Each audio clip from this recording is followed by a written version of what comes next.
As an active real estate person, if you're doing a lot of transactions, even without trying, there's going to be once or twice a year that you come across your desk just a great deal.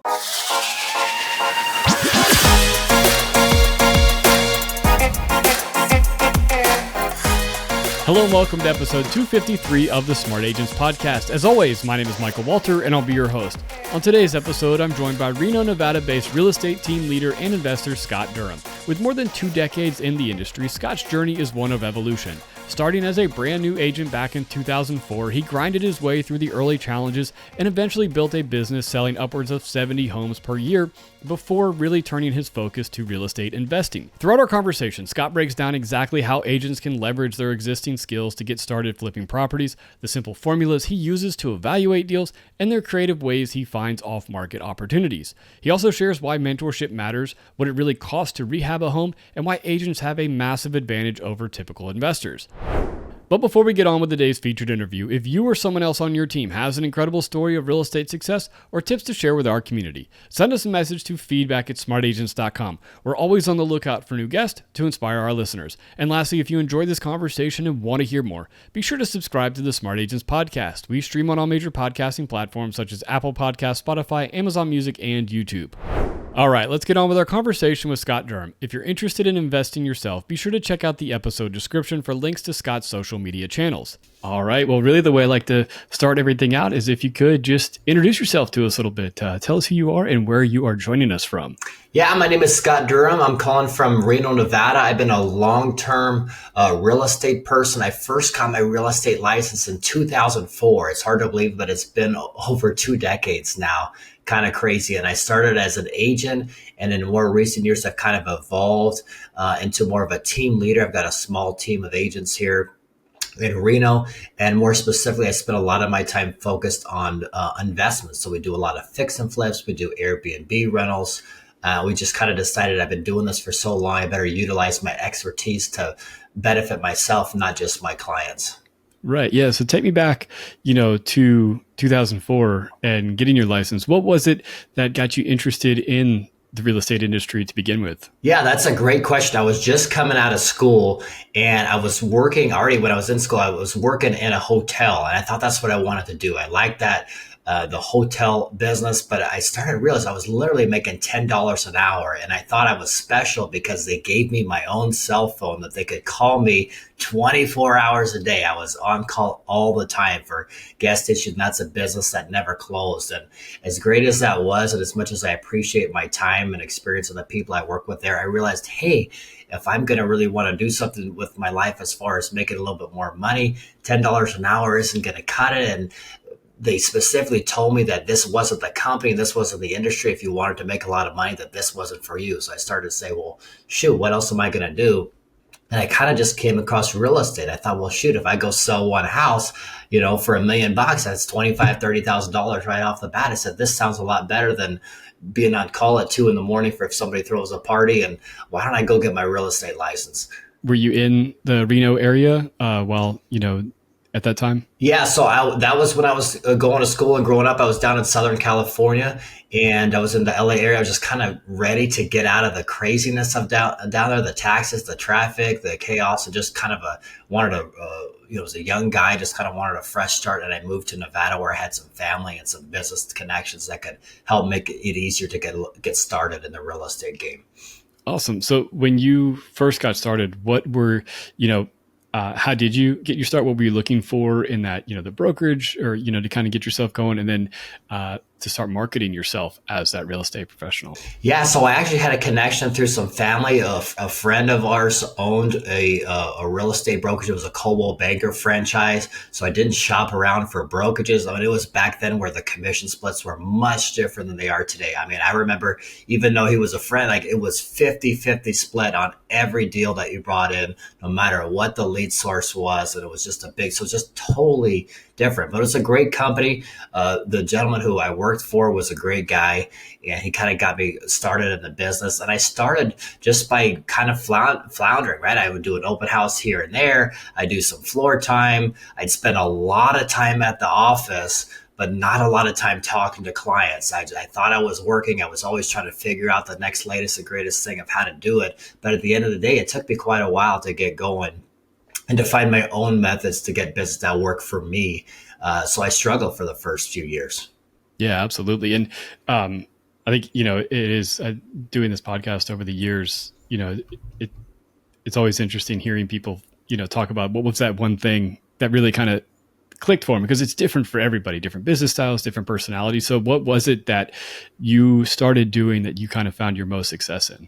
Yeah, and I tried all sorts of different things. I signed up for the Mike Ferry coaching, and it was like the high pressure sales tactics, and that works great for a lot of people. And the cold calling, it just wasn't for me. So I signed up. I would pay $1,000 a month for this coaching, and I just did not use it because every time I pick up the phone, it felt like it weighed 1,000 pounds. I just could not get myself to do it on a consistent basis. So I figured, well, how can I get people to come to me? And I would feel a lot better calling them if they were actually reaching out to me first. So I started doing internet marketing. So we did Google pay-per-click leads, and it was heavily focused on buyers. But it's when I started to focus on that, and when people would actually fill out a form in order to have me contact them first. Sure, it was still a little bit nerve-wracking, but I was able to do it. And that's how I really built my business up, where I was doing at the peak of when I was focusing on being an agent, 70 or so houses a year. So it was primarily through that buyer, through that Google and online marketing. Yeah, tell me about the difference between those calls, where because it isn't a cold call, but you still are reaching out to somebody and kind of having to pitch yourself and pitch your services. So, what kind of, not necessarily like a script, but like what was kind of your blueprint for those conversations? Yeah, so we basically would just say, "Hey, I saw you registered on our website. My name's Scott Durham. I'm an agent here in Reno. Just wanted to reach out and see what we could help you with." And you just kind of shut up and listen to what they have to say. And a lot of times they'll be just interested, or depending on their personality, they'll start telling you their whole life story.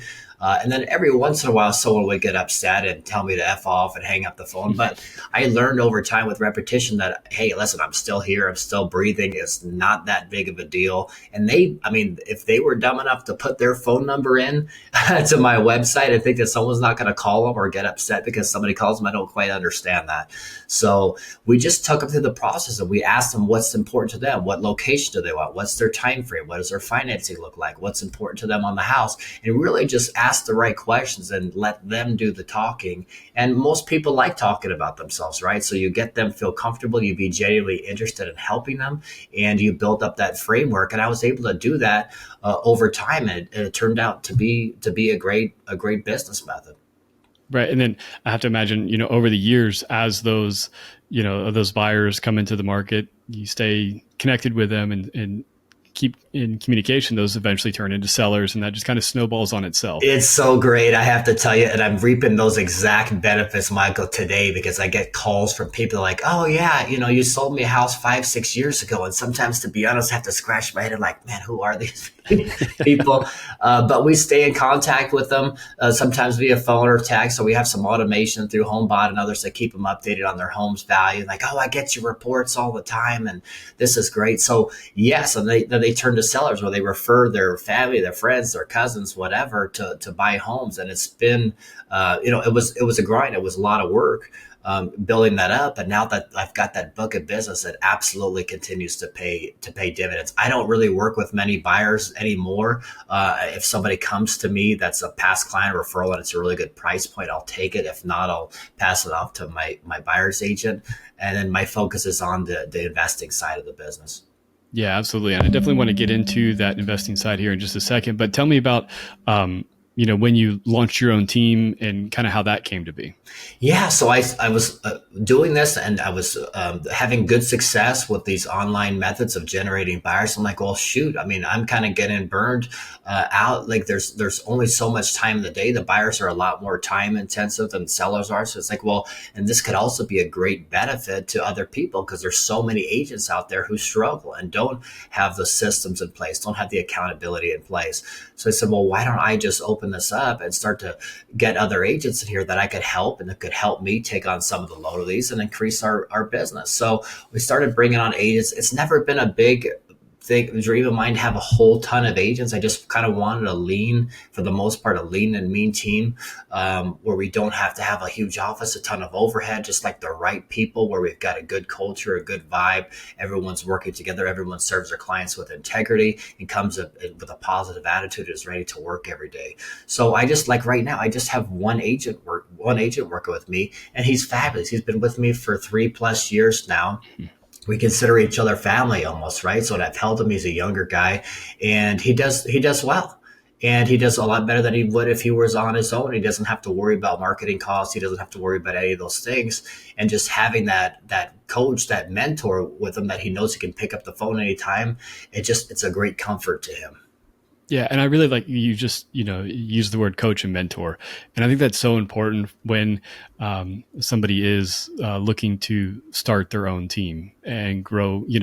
Kind of that, whether it's the one agent or 10, 15, whatever it is, to kind of remember what it was like when you started. Like you said, you had it was a couple of Right. years where it took some Uh, time, and to know it those was rough. struggles.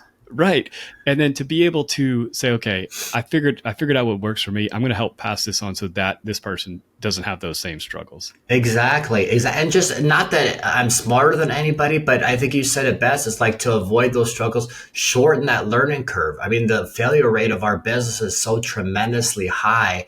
And I wish that I had my current self 20 years ago. Oh my gosh, I could have done so much faster, better, quicker, more money, whatever. I could have done a better job for my clients, which is more important than anything else, right?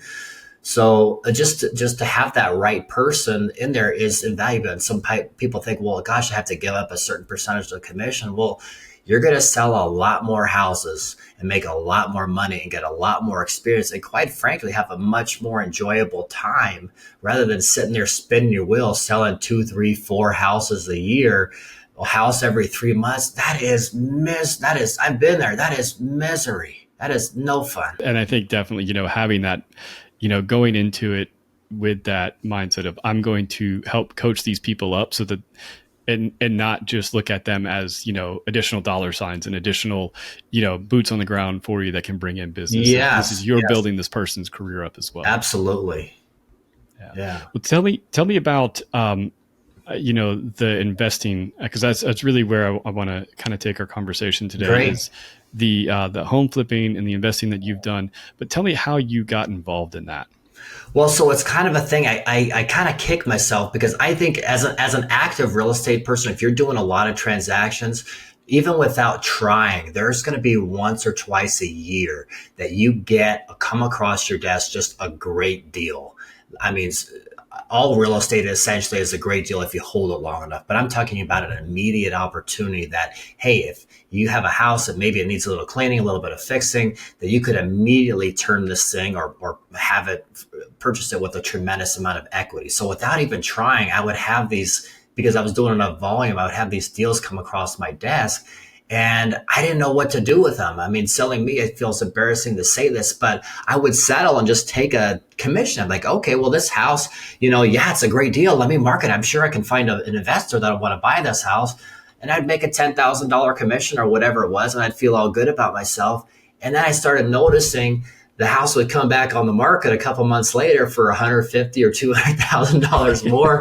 And I'm thinking, oh my gosh, God, you say you want to be an investor. You say you want to build your wealth, and you were selling for $10,000 when you could have made out 50 or $100,000. And you could have still helped the client and even had less stress, because they're just dealing with you and there's no nonsense. So after doing this a couple of times and getting some encouragement from a mentor of mine, it's like, Scott, why are you not utilizing your expertise? You have all this knowledge, you have all this experience. Why don't you utilize it for your benefit? And you don't have to buy every deal that comes across your desk, but just buy them as they come up, and you can tremendously increase your income. You can do less deals by just increasing the amount of money that you make on every deal that comes in. Yeah. So when was it that you purchased your first flip? Gosh, I was thinking it was right around 2018. So I've been doing it on the investing side for about 7 years now.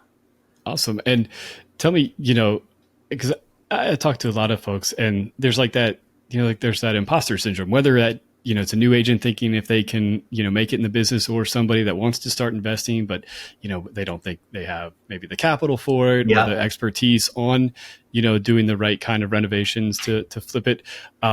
Once you got started flipping, did some of those kind of barriers start coming down? Yeah, I think just the key for that is, one is if you have a mentor like we talked about before, maybe I wouldn't have waited so long to do it, or I would have done more volume rather than starting so slowly and being extra. I mean, being careful is good, but being over analytical has cost me hundreds and hundreds of $1,000s over the years. So having the right person to help along that process is huge. But just doing it, even if you do one, it doesn't have to be perfect. Like, you don't have to make $1 million on your first house flip. Even if you break even, the education that you'll get from doing that is so priceless, and showing yourself, hey, I can actually do this, finding out what everything costs, knowing that you're going to survive the process, learning and growing just by getting started and by doing it. Yeah. So when that first deal came across that you were ready to jump on, what was it that, stood out to you? Like, this is the one that I want to get started with. Yeah, so I finally, after passing up on one of those deals that just would have been great, and I didn't do, I took my commission. I said, okay, I'm going to go out, I'm going to do some marketing. I had so much success with the online marketing through marketing for buyers. I'm like, well, why can't I do this doing for people who are motivated to sell their house? So I did a similar tactic where we did online marketing. A lead came in. I went out and visited her. It was at a house in a decent neighborhood here in Reno. And I wound up making $50,000 profit on that house. Just under $50,000. And I didn't have to do any hard pressure sales tactics. It wasn't like a hard negotiate. It doesn't always work this way, but I just kind of asked her, said, hey, what kind of price do you want for your house? And she told me a number, and it was like 200 and something. I said, okay, that works. It was like the easiest, it was like the greatest thing ever, right? So I just wrote up the offer. We closed a month later. We rehabbed it and sold it. And it was fabulous. Like, wow, this is incredible. And from there, I started getting hooked. To me, the rehab process is, I know some people think, oh gosh, how am I going to do that with a full-time job and, stay on top of both things? How did you find that process? And then, how has it kind of evolved over the years? Yeah, well, I mean, for starters, I don't personally do anything on these houses. I am inept. I am incapable. That is not what God put me on this earth to do. So I have so much appreciation and admiration for the men and women that help us with our products. So it's about finding the right people to do that. And guess what? If you're in real estate, you probably already have a handyman. You probably already have an electrician, a plumber, or if you don't, people in your office do. You certainly know ways to find them. So by being an agent to get started, you have so many advantages that other people don't have. They have to legitimately start from scratch. But if you've been doing this for any length of time, you are so much further in the process, and you know how to run comps. I mean, you're at such an advantage. It's silly, in my opinion, not to strongly consider doing this. Yeah, I definitely think that, that Rolodex of people that you have already in, that you work with on a daily basis for, the listings that you're getting ready for showing. I mean, you have all the resources there. They're right there. You just utilize them for yourself as well as with your clients. And I still love because the flipping game is great, but it is very cash intensive, or depending on how you set it up, it can be very cash intensive. So it's great to still have the real estate income coming in, whether it's from you or your team for the commissions. It's just not something that necessarily has to take up a ton of your time. And if you want to do it, we all have more time than we say we do. If you spend a little bit less time on YouTube, spend a little bit less time on Instagram, maybe wake up a little bit earlier, be more efficient with your time when you're at the office, actually be working, not standing at the coffee machine. Even if you think you are already being efficient, there are ways you can improve. And we have time for everything that we want to have time for. I really believe that. Yeah, definitely. What, for somebody that maybe there's a deal sitting on their desk right now. Yeah. And they've kind of kicked it around, but they're thinking, I don't have the upfront capital, the money to make this purchase. What are some of the methods that you yourself have used, or that you've, kind of coached some other people to do as well? Yeah. So there's two ways, really. I believe, and this is true, if you really truly have a good deal, the money will show up. If you don't have, let's say you don't have any money at all, one way that I've seen investors do that works really well is if they have the deal and they provide the expertise and they will manage and sell the whole deal, they can partner with an investor. There's a lot of people out there with money that just don't have the time, the desire, the energy to go out and flip homes for themselves. But they've got money. They just don't want to do the work. So you do the work, you provide the deal, and they put up the money, and you split it 50-50. And the returns that they're able to get if it is a good deal are astronomical. They sure be what you can get just by leaving it in a money market account or something right now. So that's one way to do it. The other way is if you do have some money for a down payment, you can get a hard money loan, even as a first time flipper. If you put 10 to 15% down, there are lenders out there that'll absolutely fund the house for you if it is a good deal. Now it has to be under market and all that. You can't just go buy a regular deal and say, hey, I'm going to flip it and turn it, Right. into the Taj Mahal. It doesn't work. It has to be a legitimate deal. But if you have like the key to this business, just like it is in real estate, what do we spend most of our time doing? It's going out and looking for people that we can help. So if you have a house that's a legitimate deal, there are ways absolutely to get that deal done money wise. Yeah. And when a property comes across your desk, what are some of the criteria that you run it through to make sure this is going to be a wise investment for me? Yeah, so the simplest way to do it, and the numbers will change based on the market and how competitive it is. But what we do is we take what's called the after repair value. Okay, so what a house will be worth, and real estate agents should be really good at figuring this out pretty quickly. What the house is worth after it's all said and done. Okay, then you multiply that number by anywhere from zero point 0.7 to zero point 0.8, depending on how aggressive you want to be or how competitive the market is. So let's say I typically multiply it by zero point 0.8, and then I minus what the estimated repair costs are going to be. And that's like a ballpark number of what I can pay for the house after all commissions are paid, after closing costs, title fees, holding costs, all that. So that's like a general, like quick, like back of the napkin, rough, quick calculation how you can determine, hey, is this property, what can I pay for this property and still make a good amount of money? Yeah, absolutely. And I think, and like you said, agents, they're at such an advantage Oh because my they know gosh. what the comps are in the area. They know what, you know, uh, what the market trends have been, so they can really kind of project that out pretty easily. You guys have it so much easier and so much better to do this versus someone starting off on the street. And people that don't have agent experience do this all the time. It just may take them a little bit longer. They made a little bit more hand holding, but it's going to be so much easier for you, and it's not going to take nearly as long as an agent for sure. Yeah. So, and for somebody that's getting started or thinking about getting started, what are some of the biggest mistakes that either you yourself have kind of gone through and learned from, or seen other folks, have to learn from? Yeah, and just it's not fully calculating all the costs that are associated with this. And I think real estate agents should be a little bit more protected from doing this because you know what the closing costs are. But one thing that I see people forget what their holding costs are. What does it cost you every month for your utilities, your taxes, your insurance? And if you have a loan, make sure you're calculating what those interest payments are and what those points are on that loan every month. Because it's real easy to get excited about a deal and say, hey, I'm going to buy it for 200. I'm going to put 50,000 in rehab costs. I'm going to sell it for, let's say, 325. But by the time you take out commissions, you take out escrow and title and transfer tax, and you take out holding costs, you're not making nearly as much money as you thought you were. So it's really understanding what the costs are and making sure you calculate it all so you know what you can legitimately expect to profit. And also, but these are all things that an agent, again, should know. Get an in-home inspection, have it professionally inspected, make sure somebody crawls underneath that house, make sure they crawl up in the attic, make sure they look at the roof, and you don't just take it at face value. But again, I should be preaching to the choir here.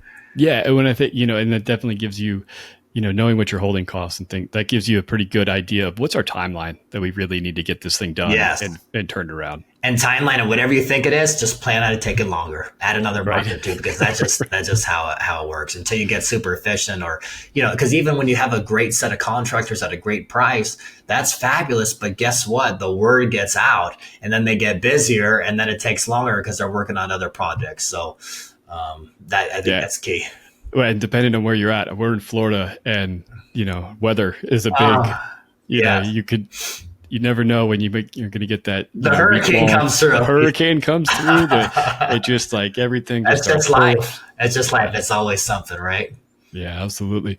Um, Tell me when it comes to those, the rehabs and the fixing things up. What are some of the most cost effective ways to renovate a home Yeah.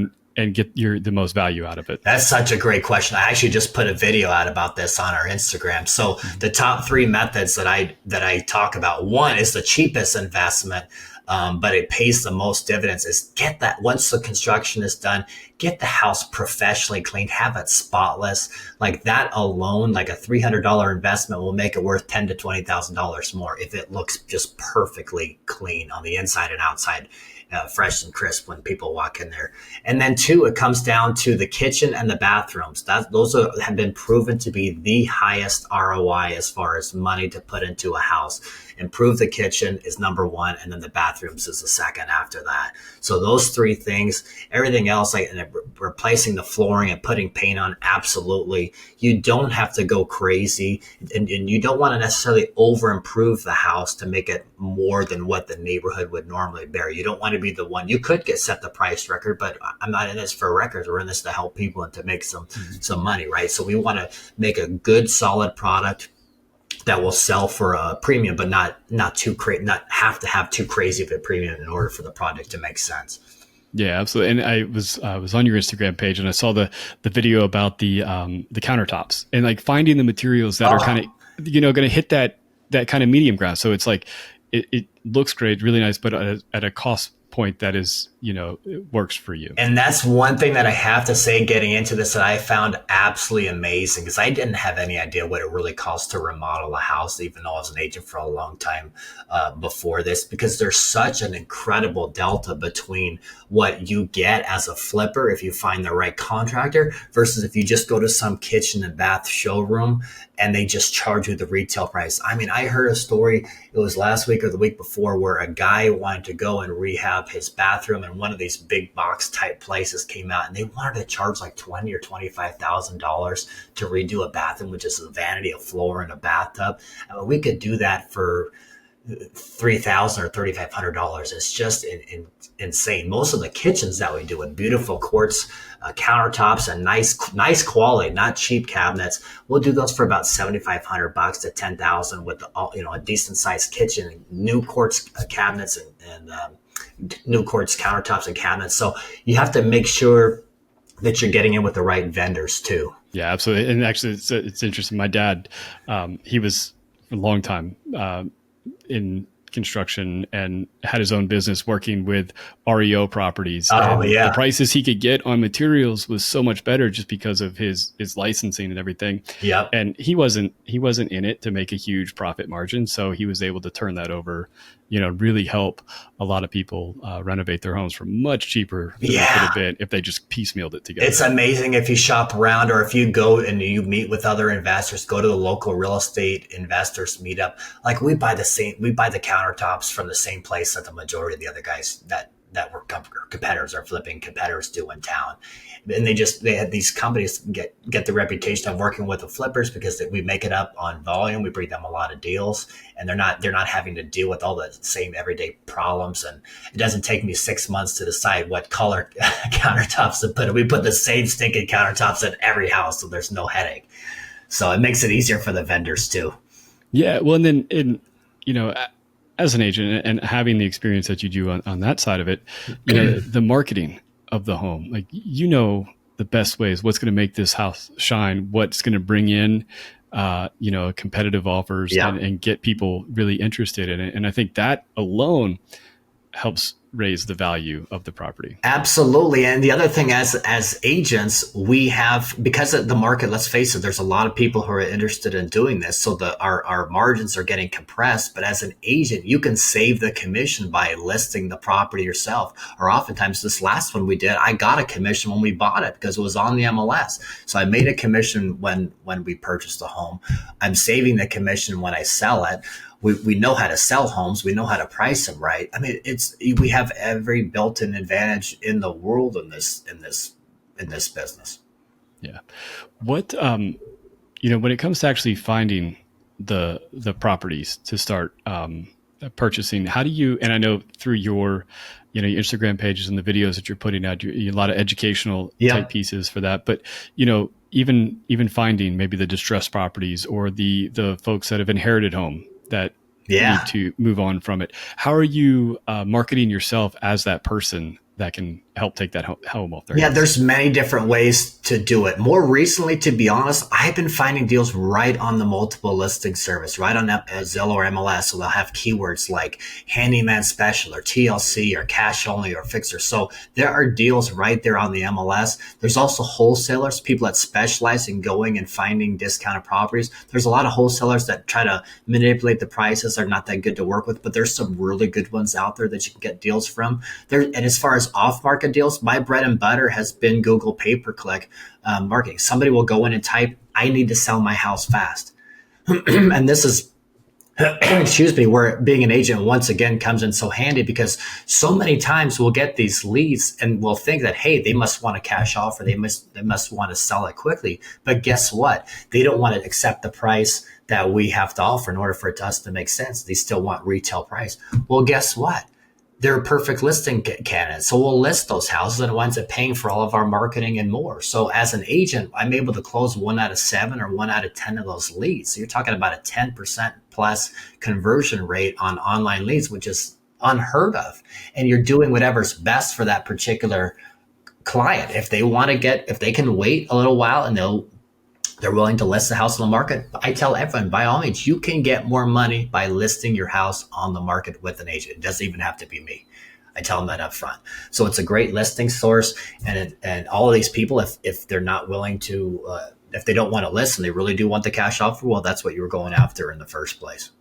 Yeah, yeah, I think that's awesome. Having those multiple you know avenues to make income off these leads, Yes. through that one funnel source. We're able to help more people this way. For 95% of the people, listing it on the MLS with the real estate agent is absolutely the best way to go. But for that 5%, there's really, tremendous opportunity. And if you were willing to spend money looking for off-market deals, you can do tremendous. We've got more listings from that than anything else other than maybe referrals or whatnot, just by looking for those cash deals. But if they don't want to, we'll just list the house instead.